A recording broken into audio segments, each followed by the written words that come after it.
Hello everyone, my name is Killchick and I'm back, and I will be reviewing today this new, relatively new, Star Wars Episode 9, the Pasaana Speeder Chase. This is recommended ages 8 and up, set number 75250. 373 pieces for $40 approximately in the US.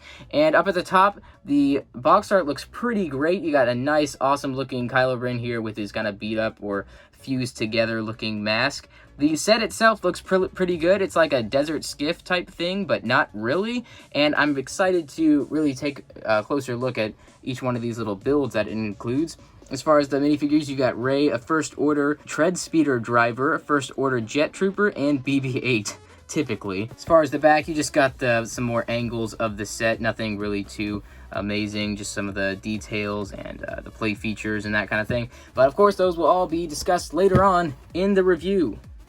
Here's the instruction book, a little bit smaller than I expected for a $40 set. As far as the design of the box goes, it's like the last year box design with the white color, but now it's in a darker color, which I think looks really great. You got the box art right there. Then you got the QR code that you can scan to get the digital version of the instruction book in the LEGO Life app that nobody actually has.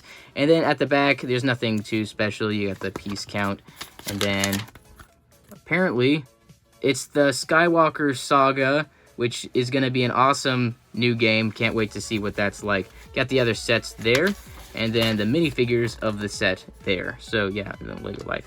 But yeah, that's pretty much it. Alright, here's the set all built up, but before we take a look at that, let's take a quick look at each one of the minifigures. So starting off with Rey, she's got a new torso and leg printing to kind of show more a desert ready. It's not as much of her Jakku as it is now kind of a Jedi looking one, so I think it looks pretty nice. She's got a nice lightsaber right here, and is that a new kind of plastic texture for the blade? That looks a little weird. I don't know if that's just me. She's got a nice smiley face print, and then on the back she also has kind of a more aggravated face. It's nothing we haven't seen before, but she also looks like she has kind of a hood on the back of her head, so we'll see if that has anything to do with what she looks like in the movie. But yeah, that's pretty much it with her. After her, of course, we have BB-8. He's nothing new. He's a two-piece build. He's got good printing all the way around, and his head pops off if you want it, and it looks pretty good. But yeah, that's it with him. Here we have a First Order Stormtrooper, and if you're thinking that it's just a regular Stormtrooper that we've seen before, you're wrong. This is actually an exclusive minifigure. If you can see on his torso printing, he has some pretty specific little red marking right there, which actually makes him an exclusive minifigure. As well as his leg printing, I'm pretty sure that's new for this character. And as far as his helmet and his face print, it's the same. We got Angry Clone, and then just the kind of newer version of the helmet with the skinnier mouth. But yeah, it's coming around to the back. There's some printing, and he's got a small little pistol. And kind of the most exciting minifigure of the whole lot, we have the First Order Jet Trooper, which is just, ever since I saw his helmet leaked, I was like, I need to have that.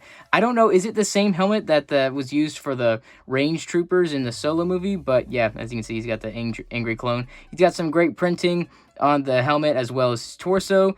His leg printing is the same as just the regular First Order Stormtrooper, so nothing new there. And then he's got a new, I believe, mold for this jetpack, as well as a 1x1 smooth tile put on there with a nice print. There's also some pretty great printing on the back of his torso, which is a shame that it gets covered up. But yeah, overall, pretty amazing character, and definitely one of the reasons why you should get this set. Alright, so starting off with the smallest build, we've got this kind of little shack here, which is pretty nice.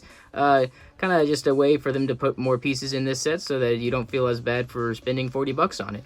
As you can see, it's got some really great pieces here with the blue and the maroon. I love the look of those two together. We've got a box here with kind of a buzzsaw, and then a little shovel and a grappling hook. That box can be removed, and I guess you could put it on the speeder, and that just held on by a 2x2 jumper. There's also a box here that, of course, includes your extra studs for the stud shooters in this set.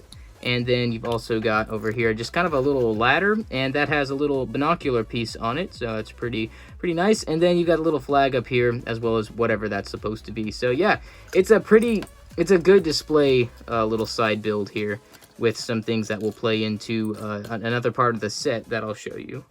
And the next one is this little tread speeder. It's like a speeder, but with a tread on the front. obviously. It uses a lot of these nice sand blue colors, which I really like. And this speeder just overall looks really good. It's a weird shape and it's unique, and we haven't really seen anything like this before. As far as the sides, you've got some of these nice little kind of gold bars used, which I think really makes it look more machinery, I guess. And then you got some blasters on the side here with the kind of a new color for the green studs. That's on both sides. And you also have these right here. You can move those if you want. I don't think they're supposed to do that though. And yeah, you've got the little smooth tile on the bottom to kind of help it along any kind of surface that you want this to be on. And then of course you got 2 studs here to connect your tread speeder driver so that it's not as much of a strain on the legs to just kind of get them on and off, which is a clever build technique. And yeah, I think you can fit two stormtroopers on here if you wanted, so if they want to go on a ride together and they're just like, yeah. So yeah, that works. And then you just got some 2 studs on the back. So here's the bigger, more important part of the build, which is actually the desert skiff type thing. Kind of gives you the vibe of the ones that were in the kind of Jabba's palace or that wave of sets or whatever. It kind of reminds you of those kinds, and it's a new take on that. It's got a really nice red and kind of dark tan color, which looks really good. It's able to move across any surface really well because they use, again, these little kind of smooth rounded tiles on top of those translucent pieces. And starting in the back, you've got kind of that crane piece or whatever those things are used. I didn't even know you could connect those to pins, but you can, and it looks really good. You can connect minifigures over there on some of those studs. On the sides, you got these 2 things which look good. Unfortunately, they're static, so you can't like move them. You can't like make them go back and forth or anything. You've got some tubes on the side just for added detail, which looks pretty good. Kind of gives it a ragged look, or more like an exposed look. On the side, you got some stickers, a blaster right here, a couple of fin pieces on the front, and then I don't know if this is supposed to be a blaster or if it's just exposed tubing or something. I don't know. I guess you can just imagine whatever you want. And right here again, you got some more sticker on this interesting little piece right here. Going more to the middle of the build, you got just a lot of room for your minifigures to stand or sit or whatever.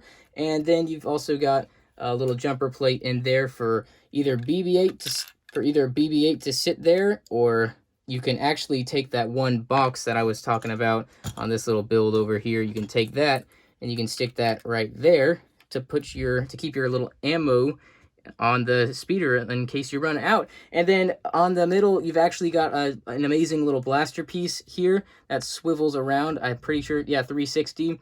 And it's got this little piece here, which has been used for like hikers, their little walking sticks or whatever, or skiers, I think. And actually, one like very subtle detail right here is they actually have a slope right here for BB-8 to be able to roll up to the top. So I thought that was a really funny detail that they actually included. Alright, so final and personal thoughts on this set. I think it's a really good build, really simple. I think the colors really pop in this set. Even this thing over here, even though it's kind of random and just a little bit thrown together, it really does look nice. Like, the colors do look nice, and it just seems typical that you would find that in kind of a desert setting. And also this little speeder, this tread speeder or whatever it is, it looks really nice too, and it works pretty well. And yeah, I think you guys should definitely pick this up if you're a fan of the Lego Star Wars sets. Definitely not one to skip out on. All the minifigures are really great and actually exclusive except for BB-8, so that's definitely a good drive for you to get this set. As far as the price, $40 is quite a bit, but when you do consider the fact that you get 3 exclusive minifigures, it kind of settles in. So yeah, I think that's pretty much it. Thank you guys so much for watching. If you enjoyed the video and maybe I helped you figure out whether or not you're going to pick this up for yourself, be sure to leave a like and subscribe if you enjoy my content. Also, leave in the comments below how excited you are for Star Wars Episode 9 and just your thoughts on this video, I guess. And yeah, thank you so much again for watching, and I'll see you guys next time.